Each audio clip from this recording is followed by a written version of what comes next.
Top 5 fans, I know you're waiting for his return. I'm deeply waiting for his return. And I want to ask you guys something.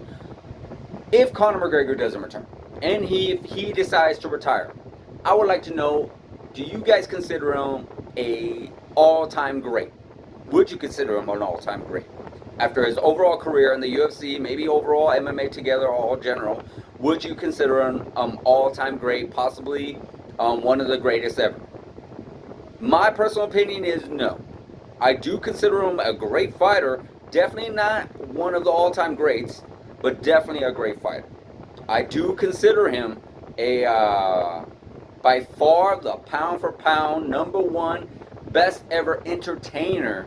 That not just MMA, but all overall sports. I do believe that he is right there next to Muhammad Ali when it comes to entertainment. There has never been another fighter like him to bring that kind of entertainment like Muhammad Ali did. When Muhammad Ali was there, you knew right away it was must-see TV. He was not only going to talk the trash, he was not only going to be that character that he always was on TV, he was also going to give you one hell of an exciting fight. That same thing with Conor McGregor. When Conor McGregor comes in, you know he's going to talk that trash, and you know he's going to give you one hell of an exciting fight. As far as overall fights, yeah, they were definitely exciting. I believe his Eddie Alvarez performance at UFC 205 was by far one of the best all-time UFC title fight performances. I don't think there's ever been a better UFC title fight performance than that. I know you still got guys up there like a John Jones, you got Anderson Silva, and you got George St. Pierre who has some really good performances. But to do what he was able to do to a really good fighter in Eddie Alvarez on that night, it was just unbelievable. It was like literally he was spot on perfect with everything. And what he was able to do to Jose Aldo with that knockout definitely was another great one. Another great one because, you know, Jose Aldo, even to this day, is the featherweight king. And he caught Jose Aldo really good. Perfect timing, perfect punch. Boom, put his lights out. Never happened before. So, with that being said, why do I not consider him an all-time great? It's because his overall title defenses is one. You know, I remember Matt Hughes had said, you're not a champion until you defend your belt. Well, unfortunately for Conor McGregor, he never really truly defended his belt whatsoever. And then we look at his rise to lightweight. Unfortunately, you look at all his fighters that he fought at lightweight, and they're all, aside from Eddie Alvarez, who was the champ, and again, definitely by far the greatest performance I've ever seen in a UFC championship fight ever. Aside from that, there really isn't a whole lot of top-level competition. And it even makes me wonder if he decided to do and move up in weight and did not go right after the belt right away, how would he have looked in lightweight against a younger Tony Ferguson, against a Habib? You had a few other fighters in there around that time frame. But yeah, you had Tony Ferguson, Habib, and then we saw what happened with Nate Diaz. You know, Nate Diaz was able to put him away in that first fight. Granted, yeah, they did have a rematch, and it was very, very razor-thin close. Those guys gave one hell of a performance, one hell of a fight. Still one of the greatest fights of all time. Definitely has to be on that top 10 list.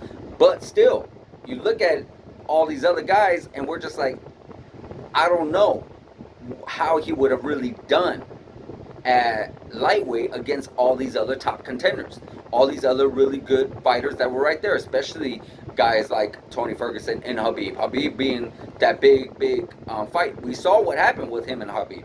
You know, he went in there with Habib. He gave Habib a little bit more of a tough time, but he still got put away.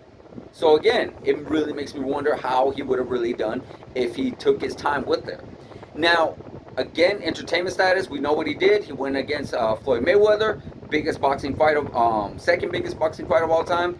But nonetheless, I do believe he wasted too much time with that. If he really wanted to be great, he could have stood a little bit more in the MMA, in UFC, and defended his belts or fought more regardless. Maybe if he wanted to try a third weight class in welterweight, something. But unfortunately, he did not. He didn't go down that route. So it really made me wonder, like, okay, well, where he wasted all that time, and then when he came back, yeah, he did put away an old Donald Cerrone, but then we look at what happened when he went against Habib, of course, I think that was prior, excuse me. He came back, Donald Cerrone, got put away. Then he went 2 matches with Dustin Poirier and lost them both. Got knocked out that second time, and then the third time he was losing. Unfortunately, he looked good a little bit, but then all of a sudden he was losing. He went for that ground and pound, and then that weird ankle snap happened down, and that was it. So I don't see how he would have been able to beat Dustin Poirier even now. And then you still got guys like Justin Gaethje. How would he do against him? You guys got like Michael Chandler now, and of course you got Islam Makhachev and Charles Oliveira. So you got the lightweight has always been dangerous. You know, it's always been dangerous. It's been dangerous for a very long time, ever since BJ Penn days. So how would I consider him a great lightweight? Not necessarily, no. You know, he did have a great performance, but he didn't spend enough time in the lightweights and did not beat enough good lightweights. I believe, if you really think about it, he is what? Beat Eddie Alvarez, he beat Nate Diaz, and he beat Donald Cerrone. Some of them were at welterweight level, but let's consider it, guys. These guys are lightweights. And then he lost to Dustin Poirier twice. He lost to Nate Diaz, and he lost to Habib. So he is basically almost, what, 3-4 against lightweights? So it's definitely hit and miss. As far as featherweights go, he was definitely a force to be reckoned with. You know, he went in there against Chad Mendes. I do believe it was still short notice. I do believe Chad Mendes maybe would have been able to do something a little bit more if he had a good training camp. But he put him away. Hey, hats off to him. Again, he did put away that Jose Aldo, 100%, no doubt. I would have loved to see a rematch just to see what would have happened if, you know, Jose Aldo came in there and didn't rush that punch. You know, still don't take that away from Conor for sure. And then, of course, he went in there against a younger Max Holloway. I would love to see that happen again. That would have been really great because young Max Holloway, young Conor McGregor, both of them did their own thing as years went on. Then Diego Brandao. There was a few other featherweights out there. So he did stop. I believe, what was it? Yeah, excuse me. Dustin Poirier, he stopped him in the featherweight division as well. So, yeah, there's actually a few good featherweights, and I would have put him up there as definitely a top featherweight for sure. You know, he spent a majority of his career as featherweight, and he definitely looked great. He was putting away a lot of top-level opponents. So, would I put him up there as a great featherweight? Sure, absolutely. But now, as overall great, would you put him in there in that same category as a John Jones, as a Anderson Silva, as a George St. Pierre? I'm sorry, unfortunately, I do not. I just wish I would have got to see him being more active. Ever since he left the sport and came back multiple times, he hasn't necessarily been the same. And I think it's just because he took too much time off. After that Eddie Alvarez fight, I think that was the top of the mountain. And I do believe that when he took that break and he went against Mayweather, that really ruined him as far as MMA.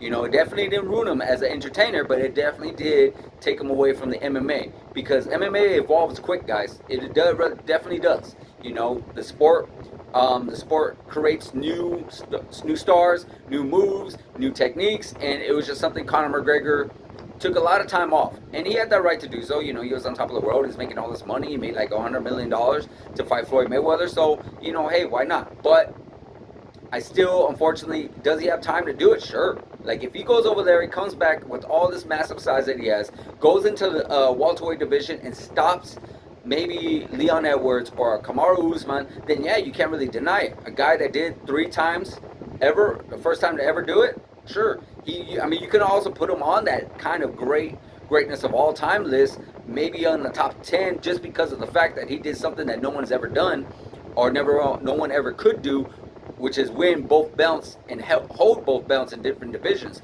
First person to ever do that. You already had some people that won 2 belts in 2 different divisions, but to do that simultaneously was actually pretty impressive, for sure. So that's just my personal opinion, guys. I definitely put him as a great, but not one of the all-time greats. What about you guys? What would you put him as? Would you put him as a great? Would you even put him as a good fighter? Or would you put him as a decent fighter? Definitely would like to know what you guys think in the comments. Like, subscribe, hit that notification button, guys, and I'll see you guys in the next video.